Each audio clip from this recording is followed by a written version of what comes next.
नाज़रीन, किसी भी हुकूमत और सल्तनत को चलाने के लिए सिर्फ फौज या सियासत की नहीं बल्कि खुफिया तंजीम की भी जरूरत होती है।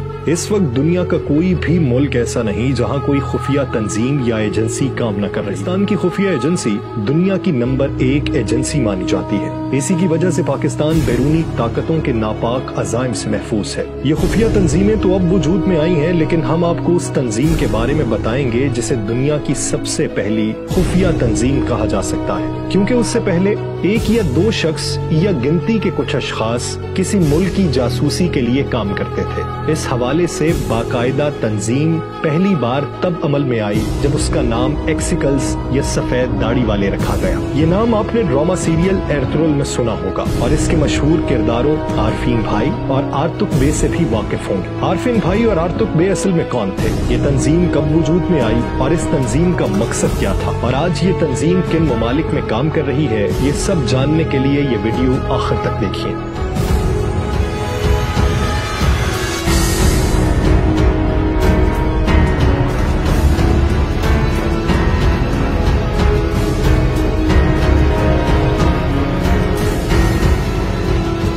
सल्जूकी सल्तनत और उसके बाद उस्मानी सल्तनत के कयाम में अगर किसी का सबसे ज्यादा किरदार है तो वो है सफेद दाढ़ी वाले। सल्तनत सल्जूकिया और सल्तनत उस्मानिया के सलातीन कोई भी काम इन सफेद दाढ़ी वालों की मर्जी के बगैर नहीं करते थे। यही वजह है कि तुर्क आज भी इनकी इज्जत करते हैं। एक्सिकल्स तुर्की जुबान का लफ्ज है जिसके मानी है सफेद दाढ़ी वाले। सफेद दाढ़ी वालों के बारे में मशहूर है कि ये तंजीम एक शख्स देदे करकूत के नाम पर बनाई गई। ये एक इंतहाई ज़हीन शख्स था और इसे सफेद दाढ़ी वाले के नाम से पुकारा जाता था। उसके बारे में मशहूर उस्मानी मौर्रिख रशीदुद्दीन हमदानी कहते हैं कि देदे करकूत 295 साल तक जिंदा रहे। देदे करकूत को औगोस सरदारों ने रसूलुल्लाह सल्लल्लाहु अलैहि वसल्लम की खिदमत में सफीर बनाकर भेजा था। देदे करकूत ने आप सल्लल्लाहु अलैहि वसल्लम के हाथ पर इस्लाम कबूल किया और सहाबी होने का शर्फ हासिल किया। देदे करकूत रज़ियल्लाहु अन्हु ने आप सल्लल्लाहु अलैहि वसल्लम से एक हदीस सुनी जिसमें उन्होंने कहा कि तुम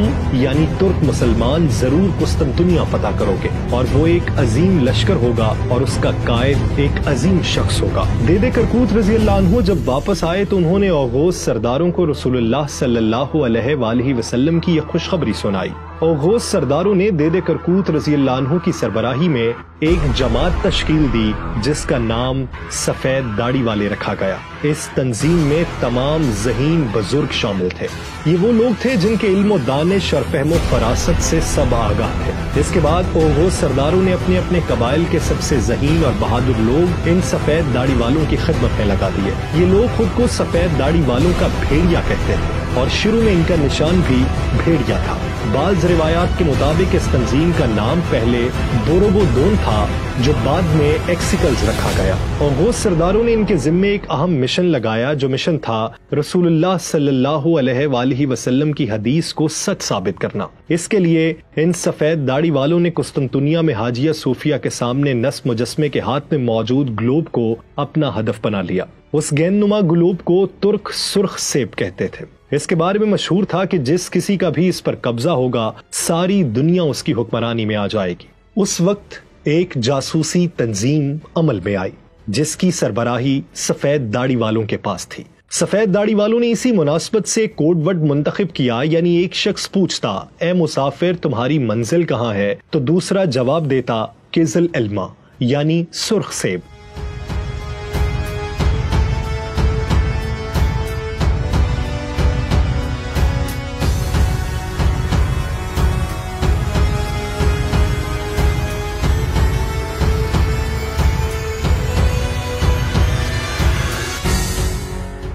किज़ल एल्मा का लफ्ज आपने देरिलियस एर्तुगरुल में भी सुन रखा होगा। इन्हीं सफेद दाढ़ी वालों ने ऐसा जबरदस्त जासूसी का निजाम बनाया जिसने पहले सल्जूकी सल्तनत को मजबूत करने में अहम किरदार अदा किया और फिर सल्जूक हुकूमत के खात्मे के बाद सल्तनत उस्मानिया के कयाम और फरोख में अहम किरदार अदा किया। سفید داڑھی والوں کے زیر نظام جاسوسی کا ایسا بہترین نیٹ ورک قائم ہوا جسے سمجھنا کسی طور پر ممکن نہیں تھا۔ ان کے ممبران ترکوں کے بہترین بزرگ تھے، ایک دوسرے سے ملاقات کے لیے بھی ان کو بہت سے مراحل سے گزرنا پڑتا تھا۔ سفید داڑھی والوں کے یہ جاسوس کارندے خلافت عباسیہ سے لے کر بازنطینی رومی، صلیبی عیسائیوں اور چنگیز خان کے خیمے تک پھیلے ہوئے تھے۔ تمام حکومتوں میں ان کا اچھا اثر و رسوخ تھا۔ ان کے کارندے عیسائی پادریوں، راہبوں اور مخالف فوجوں کے اہم عہدوں پر موجود ہوتے تھے۔ جیسے ارطغرل غازی میں دکھایا گیا ہے کہ عارفین بھائی صلیبی قلعے میں بے خوف چلے جاتے ہیں کیونکہ عیسائی ان کو راہب سمجھتے ہیں۔ اسی طرح دوسرے سیزن سے لے کر آخری سیزن تک ایک کردار آرتک بے کو دکھایا گیا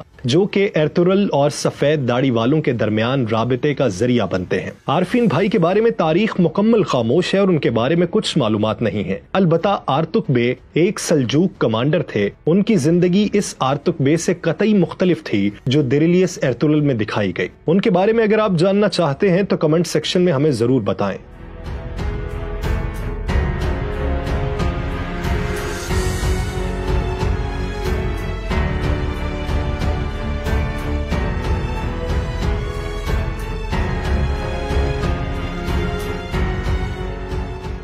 دیریلیس ارطغرل میں ایک کردار ایٹسس کا بھی دکھایا گیا ہے جو سفید داڑھی والوں کا نمائندہ تھا۔ ان سب کرداروں کی مدد سے یہ دکھایا گیا کہ کیسے یہ جاسوسی کا نظام کام کرتا تھا۔ یہی نہیں بلکہ دوسرے ترکش ڈراموں میں بھی اس کا ذکر ملتا ہے، جیسے پایا تخت میں سلطان عبدالحمید اس تنظیم کا نشان استعمال کرتے ہیں۔ عثمانی سلطنت کے قیام میں درویشوں کا اہم کردار رہا ہے۔ یہ درویش شیخ ادابالی کے ساتھی تھے۔ شیخ ادابالی اور یہ سب درویش دراصل آہی کہلاتے تھے اور یہ آہی ایورن کے پیروکار تھے۔ آہی سفید داڑھی والوں کے اہم رکن تھے اور انہیں عثمان کے والد کی مدد کا حکم ملا تھا۔ کیونکہ ان روحانی بزرگوں کے پاس علم کے جوہر تھے، اس لیے وہ دیکھ سکتے تھے کہ رسول اللہ صلی اللہ علیہ وآلہ وسلم کی حدیث سچ ثابت کرنے کے لیے انہیں کسی طاقتور حکومت کی ضرورت ہے، اور سلجوق اور عباسی حکومتوں کے خاتمے کے بعد ایک حکومت ناگزیر تھی۔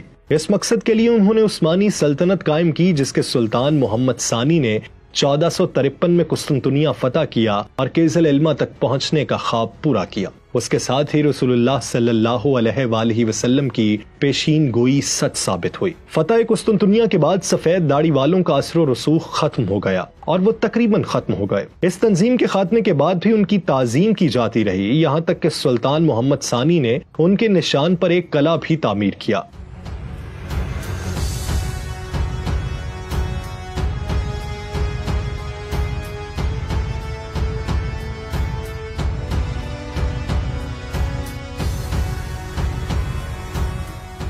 'آخری عثمانی سلطان عبدالحمید ثانی نے اس تنظیم کی تشکیل نو کی کوشش کی لیکن وہ اس میں کامیاب نہ ہو سکے۔ آج بھی ترکی میں ایکسیکلز کے نشان کی تعظیم کی جاتی ہے، یہاں تک کہ ترکی کے صدارتی محل کی سیڑھیوں پر موجود 8 سپاہی انہی سفید داڑھی والوں کی نمائندگی کرتے ہیں، کیونکہ اس تنظیم کے ایک وقت میں 8 ممبر ہوتے تھے۔ سلیمان شاہ، ارطغرل غازی، عثمان غازی اور اورخان غازی بھی اس تنظیم کے رکن رہے۔